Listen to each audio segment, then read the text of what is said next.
जंगल मध्यरे लुचाई रखिथिले विपुल परिमाणर गंजेई। तेबे ताहाकु चालान करिबा पूर्वरु माड़ी बसी धरिछि कंधमाल जिला बालीगुड़ा पुलिस। समग्र जिला को गंजेई मुक्त करिबा पई एसपी निर्देश क्रमे विभिन्न थाना पक्षरु बेआईन गंजेई चाष और चालान उपरे चढ़ाऊ जारी रखा जाइथबा बेले बालीगुड़ा थाना अंतर्गत लंडागां पंचायत जंगल अंचल रे विपुल परिमाणर गंजेई गच्छित रखा जाइथिबा पुलिस सूचना पाइथिला। परे पुलिस रो स्वतंत्र पेट्रोलिंग टीम सेठारे चढ़ाऊ करी 2 क्विंटाल 38 केजी बेआईन गंजेई को जबत करिबा सहित एक मामला रुजु करिसंती। हेले एही घटना रे केही अभियुक्त धरा पड़ी नाहंती।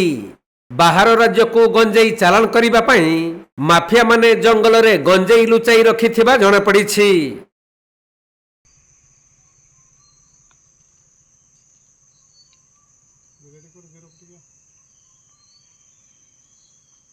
Kandhamal जिल्लारू Jyoti Prakash Samantaray report, Konark live.